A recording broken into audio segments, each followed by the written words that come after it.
They thought they were smart. My own wife and her family voted me out of the tech empire I built from nothing, smiling as they destroyed 25 years of blood and sweat. But while they celebrated their victory, I was already 3 moves ahead with a plan that would cost them everything. My name is James Thornfield. I'm 58 years old, and I used to own the fastest-growing tech company in Silicon Valley. Used to being the key phrase there. Technova Industries started in my garage in Palo Alto back in '98. Just me and a soldering iron, building custom circuit board for startups that couldn't afford the big guys. 25 years later, we had 4 manufacturing plants, offices in 12 states, and 800 employees building everything from smartphone components to military-grade communication systems.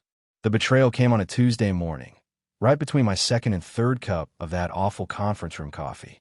No shouting, no drama, just cold, calculated business delivered in Rebecca's monotone voice as she read from prepared notes. My wife of 22 years, sitting there in her navy blazer like she was conducting a board meeting instead of executing her husband's life work. The board has voted, Rebecca announced without looking up from her papers. Effective immediately, James Thornfield will step down as CEO of Technova Industries. The company requires younger, more digitally native leadership to compete in today's market. I sat there, watching Clayton Hayes, my brother-in-law, lean back in his chair with that smug expression he perfected over the years. The same guy who couldn't even set up his own Wi-Fi router was telling me I wasn't tech-savvy enough. Landon Cruz, Rebecca's cousin, actually had the nerve to wink at me when they called it a unanimous decision. 25 years of blood, sweat, and sleepless nights, and they dismissed it with a PowerPoint presentation. But here's the thing about building something from nothing. You learn to think ahead. Way ahead. While they were busy patting themselves on the back, I smiled. A real genuine smile that made them shift uncomfortably in their seats because they knew it meant something they didn't understand yet. Thank you all for your honesty, I said, standing up and straightening my tie. I appreciate the clarity. Security escorted me to the elevator like I was some kind of threat. 25 years, and suddenly I needed an escort to leave my own building. The security guard, Rodriguez, couldn't even make eye contact. Poor kid was just following orders, but I smiled at him too. The kind of smile that says everything's going to be just fine. By the time I reached the parking lot, my access badge was already deactivated. My reserved parking spot, the one with my name on it, now had a visitor's tag on my windshield. Funny how quickly you become a stranger in your own house. But they made one crucial mistake. They assumed I'd been coasting these past few years, letting them handle the business side while I played with my gadgets in the lab. Truth is, I've been building something they never saw coming. Call it paranoia, call it preparation. Either way, they just activated the wrong protocol. The drive home was silent. No radio, no phone calls, just the hum of my Tesla Model S cutting through Palo Alto traffic. I passed the Technova billboards on Highway 101, our logo gleaming in the California sun like some kind of corporate monument. Funny how something you built can suddenly feel like someone else's achievement. When I pulled into the driveway of our Athens mansion, the garage door opener still worked. Small mercies. I sat in the car for a moment, staring at the space where it all began. The corner where I'd built my first prototype. The workbench where I'd bled actual blood designing the circuit board that would eventually power half the smartphones in America. The garage smelled like WD-40 and nostalgia. I walked over to the old filing cabinet, not the obvious one with company documents, but the smaller one hidden behind my tool rack. Inside was a USB drive I'd hoped never to use. The label read, "Failsafe Protocol," in my own handwriting from 3 years ago. I booted up my old laptop, the one I'd kept offline for exactly this purpose. No corporate network, no cloud sync, just a standalone machine that couldn't be traced or monitored. The drive contained 12 folders, each named with a date and a code word. I clicked on the one labeled Phoenix Rising. The first file was a video message. There I was, 2 years younger, sitting in this same garage late at night. My recorded self looked directly into the camera and said, "If you're watching this, James, it means they finally grew a pair and try to push you out. Good. That means we're ready to burn it all down." I paused the video and reached for the bourbon bottle on my workbench. Still had dust on it from when our first major client gave it to me after we hit 10 million in revenue. "Save this for when you really need it," he'd said. Tonight felt like the night. The second file contained legal documents I'd been quietly preparing for months. Shell companies, trust structures, and voting rights transfers that my family never bothered to read. While Clayton was busy playing golf and Landon was posting motivational quotes on LinkedIn, I'd been moving chess pieces they didn't even know existed. Rebecca thought she'd married a simple engineer who got lucky. What she didn't realize was that engineers don't just build products. We build systems, redundancies, backup plans, and sometimes we build traps. I opened the third file and started typing an encrypted message to someone who'd been waiting for my call for 7 years. Vincent Blackwood, CEO of Apex Dynamics, had tried to acquire Teknova back in 2016. I'd told him to take a hike.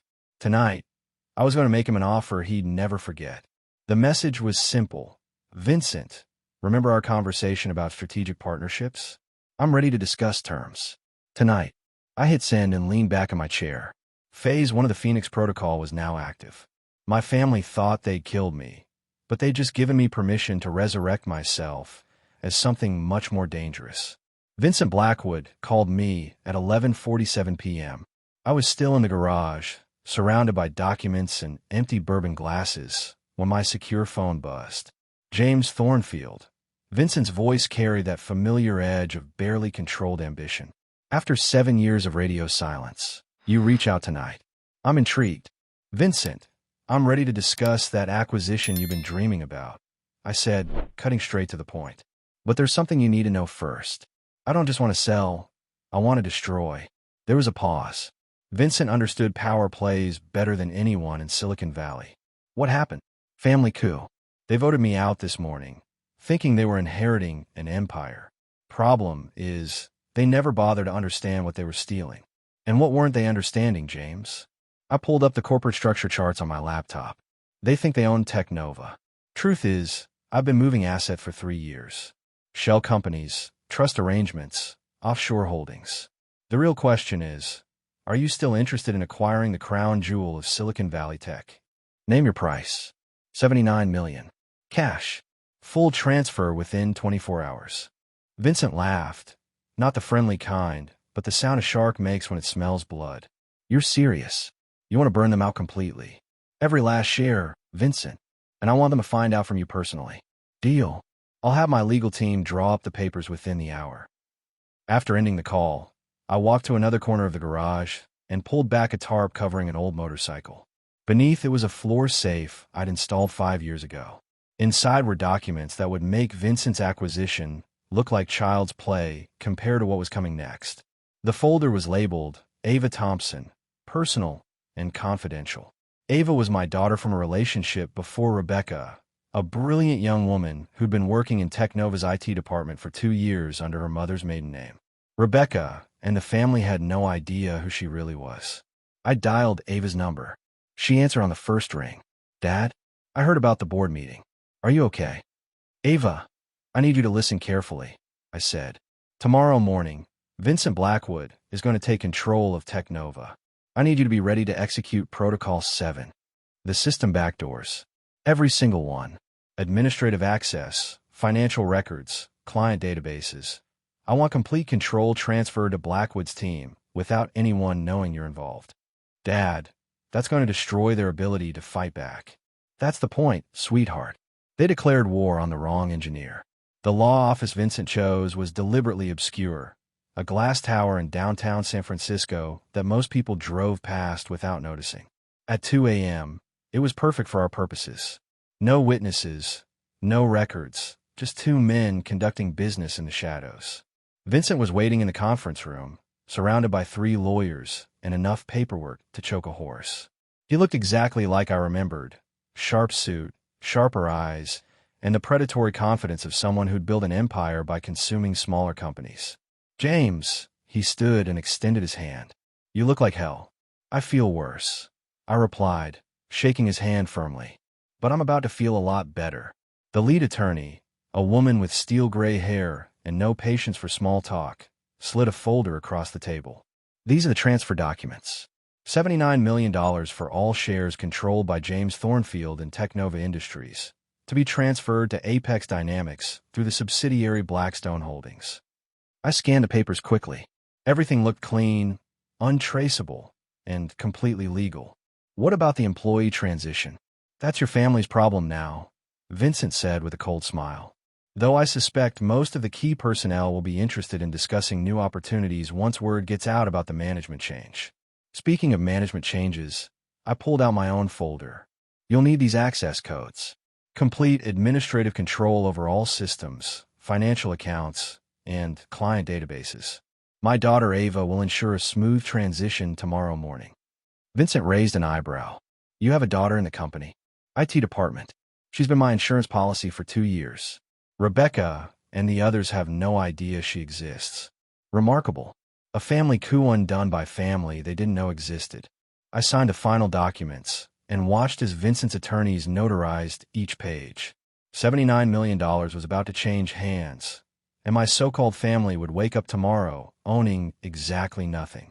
One more thing, Vincent, I said as we prepared to leave. When you tell them about the acquisition, I want to be there. Via video conference. Any particular reason? I want to see their faces when they realize what just happened. Especially the lawyer. Vincent's smile turned predatory. I like your style, James. Consider it done. By 3:30 a.m., the paperwork was complete, filed, and legally binding. I walked out of that building a very wealthy man who just handed his life's work to his former enemy. But as I drove home through the empty streets of San Francisco, I felt something I hadn't experienced in years. Complete satisfaction. Tomorrow is going to be very interesting. 9:03 a.m. Pacific Time. I was sitting in my home office, 3 monitors displaying various news feeds and corporate dashboards, when the first domino fell. Carmen Rodriguez, my housekeeper who also happened to clean Rebecca's office twice a week, sent me a text. Mrs. Thornfield just screamed at her computer. Something about access denied. The beauty of having inside information is timing. While my former family was discovering their new reality, I was watching it unfold in real time through carefully placed sources. Carmen had been feeding me information for months, not because I asked her to, but because she'd witnessed enough of their scheming to pick a side. At 9:07, Clayton Hayes called me. I let it go to voicemail. Then again at 9:09 and 9:11. By 9:15, he'd left 4 increasingly panicked messages, each one more desperate than the last. James, something's wrong with the system. I can't access anything. Call me back right now. I poured myself coffee and opened my secure laptop. Ava had done her job perfectly. Every system in Technova was now locked down, waiting for Vincent Blackwood's authorization codes. The transition was seamless, professional, and absolutely devastating to anyone who thought they still owned the company. My phone rang again. This time it was Stella Morrison, the family's corporate attorney. I decided to answer this one. James, thank God. Stella's voice was tight with stress. Something's happened to the company's systems. We're completely locked out. That's strange, Stella, I replied, keeping my voice neutral. Have you tried calling IT? They're not answering. James, this is serious. We need your help. I'm afraid I can't help you there. Stella, as of yesterday, I'm no longer associated with Technova Industries. You'll need to work through the proper channels. The silence on the other end was deafening. I could practically hear the wheels turning in her legal mind, trying to process what was happening. James, what did you do? I followed the board's recommendation and transitioned out of active management. Isn't that what everyone wanted? At 9:23, Rebecca called. I almost didn't answer, but curiosity got the better of me. James, you need to get down here right now. Rebecca's voice had lost all its boardroom confidence. Something's very wrong. I'm afraid I can't help you, Rebecca. My access was revoked yesterday, remember? Don't play games with me. What's happening? I suppose you'll find out soon enough. I hear Vincent Blackwood is announcing a press conference at 10:30. The line went dead. I leaned back in my chair and smiled. Phase 2 of the Phoenix Protocol was exceeding expectations. In 30 minutes, my family would discover that their coup had been nothing more than an elaborate suicide mission. The emergency board meeting started at 10:45 a.m. in Technova's main conference room. I wasn't there physically, but Ava had rigged the room's cameras weeks ago, giving me a front row seat to the destruction. Vincent Blackwood appeared on the main monitor via video conference, looking every inch the conquering corporate warrior. Rebecca sat at the head of the table, flanked by Clayton and Landon. Stella Morrison was frantically shuffling through legal documents, looking for some escape clause that didn't exist. They all looked like passengers on the Titanic who just realized the ship was sinking. "Ladies and gentlemen," Vincent began, his voice carrying the authority of a man who held all the cards. "I'm pleased to inform you that as of 6 a.m. this morning, Apex Dynamics has acquired controlling interest in Technova Industries." The silence in that room was beautiful. I watched Rebecca's face drain of color as the words sank in. Clayton finally found his voice. "That's impossible. We own this company." "I'm afraid you're mistaken, Mr. Hayes," Vincent replied smoothly. "According to the transfer documents filed this morning, James Thornfield sold his controlling interest to Apex Dynamics for $79 million. James doesn't have controlling interest." Landon protested. "We restructured the ownership months ago." "Ah, that's where you made your mistake." Vincent's smile was predatory. "You restructured the visible ownership. What you failed to account for were the shadow structures James had been building for years. Shell companies, trust arrangements, and proxy agreements that gave him effective control of 48.6% of the company." Stella Morrison's face went sheet white. Her hands shook as she flipped through her legal files, desperately searching for something she'd missed. "The documents. We reviewed everything." "You reviewed what James wanted you to see," Vincent continued. "The real ownership structure was hidden in plain sight, buried in boilerplate language you approved without reading." Rebecca finally exploded. "Where is James? I want to talk to him right now." "I'm right here," I said, unmuting my audio feed. Every head in that room turned toward the speaker. The looks on their faces, shock, betrayal, and dawning horror, were worth every penny of the $79 million I'd just earned. "Hello, family," I continued, my voice calm and measured. "I hope you're enjoying your new leadership experience." "You bastard," Clayton snarled. "You can't do this." "Actually, I can. And I did. You voted me out, remember? I simply followed your advice and transitioned out of active management. We'll sue you into bankruptcy." Rebecca screamed. "Sue me for what?" "Selling my own property. I think you'll find everything was completely legal." "Stella can confirm that. Can't you, Stella?" Stella Morrison looked like she was about to be sick. Her carefully constructed legal framework had just collapsed, and she knew it. "The transfer documents are airtight," she whispered. "We have no legal recourse." Vincent Blackwood's laughter filled the room. "Welcome to the big leagues, folks. James, pleasure doing business with you." I ended my audio feed and closed the laptop. Sometimes the sweetest revenge is just good business. 2 days after the acquisition, I was tending to my vegetable garden when Wyatt Pierce called. Wyatt was one of the best investigative journalists on the West Coast, specializing in corporate fraud and financial crimes. We'd known each other for 15 years, ever since he'd written a favorable piece about Technova's early innovations. "James," Wyatt's voice carried that familiar hunger of a reporter who'd caught the scent of a big story.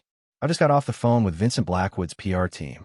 They're spinning your acquisition as a strategic partnership, but something doesn't smell right." I set down my pruning shears and walked toward my workshop. "What kind of smell, Wyatt?" "The kind that suggests your family didn't see this coming. I've been doing some digging into Technova's recent financial filings, and there are some interesting discrepancies, such as payment authorizations that don't match the voting records, shell company transactions that were approved by people who claim they never saw the paperwork. And then there's the small matter of several $1 million in consulting fees paid to companies that don't seem to exist." I smiled. Wyatt had stumbled onto something even I hadn't expected to surface so quickly. "That does sound interesting. James, I need to ask you directly, did your family commit fraud?" I paused at the entrance to my workshop, considering my words carefully. "Wyatt, I can't speak to their business practices after my departure, but I can tell you that there's a USB drive and a safety deposit box at First National Bank of Palo Alto. Box 1247. The key is taped under the third drawer of my old desk in the Technova executive suite." "What's on the drive?" "Financial records, email chains, and recorded conversations spanning the last 3 years. Everything a good investigative journalist would need to write a Pulitzer-worthy expose." The line went quiet for a long moment. "James, are you sure about this?" "Wyatt, my family stole my company and tried to destroy my reputation. They deserve whatever consequences come from their own actions. This could destroy them completely. That's not my problem anymore. They made their choices. Now they can live with the results. After ending the call, I entered my workshop and opened another hidden safe. Inside were duplicate copies of every incriminating document I'd collected over the past 3 years. Clayton's unauthorized use of company funds for personal investments. Landon's kickback schemes with overseas suppliers. Rebecca's insider trading based on non-public acquisition discussions. I've been saving this ammunition for exactly this moment. While they've been plotting against me, I've been documenting their crimes. Now Wyatt Pierce would have everything he needed to write the story that would finish what Vincent Blackwood had started. Rex Dalton emerged from the shadows near my workbench. My old security chief had been keeping watch over the property since the acquisition, making sure my former family didn't try anything desperate. "Boss," Rex said in his characteristic grunt. "Spotted Clayton Hayes driving past the house twice in the last hour. Want me to have a conversation with him?" "Not yet, Rex. But keep watching. Desperate people do stupid things, and I want to be ready when they make their move." Rex nodded and disappeared back into the shadows. 6 years of special operations training had taught him patience, and right now patience was exactly what we needed. The knock on my door came at 11 p.m., 3 days after Vincent's takeover announcement. I wasn't surprised to see Rebecca standing on my doorstep, looking like she'd aged 5 years in the past week. Her usually perfect hair was disheveled, her makeup smeared, and her hands were shaking. "James, we need to talk," she said without preamble. I stepped aside and let her into the foyer, but no further. "What do you want, Rebecca?" "I want my life back," she replied, her voice breaking. "This isn't what was supposed to happen." "Really? What was supposed to happen?" "We were going to bring you back after a few months. It was Clayton's idea. He said we needed to show the board that the company could function without you, then bring you back as chairman emeritus with a reduced role." I laughed, a harsh sound that echoed in the marble foyer. "And you believe that?" "Clayton showed us documents, James. Financial projections that proved the company would be worth twice as much with younger leadership. He had spreadsheets, market analysis. Everything looked legitimate. Let me guess. Those documents were prepared by an outside consulting firm." Rebecca nodded frantically. "Meridian Strategic Consulting. They spent months analyzing our operations." "Rebecca, there is no Meridian Strategic Consulting." I checked. "It's a shell company Clayton created to justify his coup. Those financial projections were complete fiction designed to convince you to betray me." The blood drained from her face. "That's impossible." I pulled out my tablet and showed her the corporate registration records I pulled up earlier. Meridian Strategic Consulting was incorporated in Delaware 3 months ago. The sole owner is listed as CH Holdings, Clayton Hayes Holdings. "He played you, Rebecca, all of you." She staggered backward, catching herself against the doorframe. He said we were saving the company. He was stealing it, and he used you to do it. James, you have to help us. Clayton's been moving money out of the company accounts. Millions of dollars just disappeared into offshore accounts yesterday. That's not my problem anymore. It is your problem. Those were your company assets. He's stealing from you too." I shook my head. "Those assets belong to Technova Industries, which now belongs to Vincent Blackwood. If Clayton's stealing from Vincent, that's Vincent's problem to solve." Rebecca started crying, real tears this time, not the crocodile tears she'd used during our marriage when she wanted something. "What about us, James? What about our marriage?" "What marriage? You voted to destroy me in that boardroom. You sat there like a statue while your family carved up my life's work. There is no us anymore. I made a mistake." "No, Rebecca, you made a choice. You chose money over loyalty, ambition over love, and greed over family. Now I get to live with that choice." I opened the front door. "Goodbye, Rebecca. Don't come back." She stood there for a moment, tears streaming down her face, before finally walking out into the night. I watched her drive away, then locked the door and activated the security system. Rex appeared from the shadows of the living room. "She's gone, boss. You want me to keep an eye on her?" "No need, Rex. Rebecca's not the threat anymore. But Clayton Hayes is about to become very dangerous. He's got millions of stolen dollars and nothing left to lose. Say the word, boss." "Not yet, but soon." 6 weeks after Vincent's acquisition, the FBI raid on Technova made the front page of every tech publication in the country. I watched from my home office as federal agents carried boxes of evidence out of the building I'd once called home. Wyatt Pierce's expose had triggered a massive federal investigation into corporate fraud, and my former family was learning the hard way that crime doesn't pay. Clayton Hayes was arrested at San Francisco International Airport, trying to board a flight to Switzerland with 2 suitcases full of cash and bearer bonds. The FBI had been tracking his movements for weeks, waiting for him to make exactly that kind of desperate move. He was charged with embezzlement, securities fraud, and money laundering, crimes that carried a combined sentence of 35 years in federal prison. Landon Cruz tried to flee to his cousin's ranch in Montana, but Rex Dalton had been monitoring his communications. The FBI found him hiding in a barn, surrounded by burned documents and empty hard drives. His attempt to destroy evidence only added obstruction of justice to his growing list of federal charges. Stella Morrison, the family attorney, turned state's evidence in exchange for a reduced sentence. Smart woman realized that defending criminals was different from being one. Her testimony revealed the full scope of the family's fraudulent activities, including forged board resolutions and fabricated financial reports. Rebecca lasted the longest, holed up in our Athens mansion with a team of high-priced criminal defense lawyers. But even the best attorneys couldn't overcome the mountain of evidence I'd provided to the federal prosecutors. When they finally arrested her, she was wearing the same navy blazer she'd worn to my execution in the boardroom. The news coverage was brutal. Silicon Valley dynasty crumbles in massive fraud scandal, read the headline in the Wall Street Journal. Wyatt Pierce's investigative series won him a Pulitzer Prize and destroyed what was left of my family's reputation. Vincent Blackwood called me during the height of the media frenzy. "James, I have to admit, I didn't see this level of corruption coming when we made our deal." "I told you they were stealing the company," I replied. "I just didn't mention they were stealing it from everyone." The acquisition is looking even better now. With all the bad actors gone, Technova's core business is remarkably solid. That's because the core business was built by people who actually knew what they were doing. Speaking of which, I have a proposition for you. Would you be interested in coming back as a consultant? Help us rebuild what they nearly destroyed. I looked out my window at the vegetable garden I'd been tending, then at the workshop where I'd been developing new innovations without the burden of corporate politics. "Thanks, Vincent, but I'm done with that life. Technova was my past. Whatever comes next is my future. What will you do with the $79 million? Something that matters. Something they can never steal."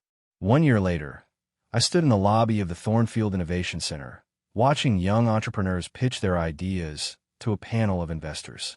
The building was modest compared to Technova's corporate headquarters, but it felt more authentic, more like the garage where everything started. The $79 million from Vincent had become the seed money for something unprecedented, a nonprofit organization dedicated to helping inventors and entrepreneurs who couldn't afford traditional venture capital. No corporate politics, no family backstabbing, just pure innovation supported by people who understood the struggle. Ava had left Apex Dynamics to become my chief technology officer, officially acknowledging our father-daughter relationship for the first time. She'd inherited my engineering instincts and her mother's business sense, making her the perfect person to evaluate technical proposals. "Dad," Ava approached me with a tablet displaying the latest batch of applications. "We've got 3 military veterans with a breakthrough in prosthetics technology, a single mother who's developed a new water purification system, and a teenager from Oakland who's built a more efficient solar panel design. Approve them all," I said without hesitation. "If they're willing to work, we're willing to support them." Rex Dalton had transitioned from security chief to operations manager, applying his military precision to the foundation's daily operations. Watching him mentor young entrepreneurs was like seeing a different side of an old warrior, still tough, but nurturing in his own way. The local newspaper had run a feature story about the foundation, calling it Silicon Valley's Second Chance. They'd interviewed several of our success stories, including a former Technova engineer who developed revolutionary battery technology after being laid off during Vincent's restructuring. Mr. Thornfield, one of the young entrepreneurs, approached me after his successful presentation. "I wanted to thank you for giving people like us a chance. My grandfather always said that real leaders don't just build companies, they build other leaders." I shook his hand, feeling the calluses of someone who worked with his hands. Your grandfather sounded like a wise man. He was a mechanic who started his own shop with nothing but tools and determination. He would have liked what you're doing here. As I drove home that evening, I passed the billboard that used to advertise Technova. Now it promoted a new startup incubator funded by Apex Dynamics. The corporate world had moved on, as it always does. But in my rearview mirror, I could see the Innovation Center's lights still burning bright. Inside that building, the next generation of inventors was working late into the night, just like I had in my garage 25 years ago. Rebecca, Clayton, and Landon were serving their sentences in federal prison. Stella Morrison was working as a paralegal in Fresno, her legal license permanently revoked. Their empire of greed had crumbled, but something better had risen from its ashes. That night, I sat in my workshop, not the one in the garage where Technova was born, but a new one attached to the Innovation Center. On my workbench was a prototype for a device that could change everything, a low-cost communication system for disaster relief operations. I picked up my soldering iron and got back to work. After all, the best revenge isn't destruction, it's creation.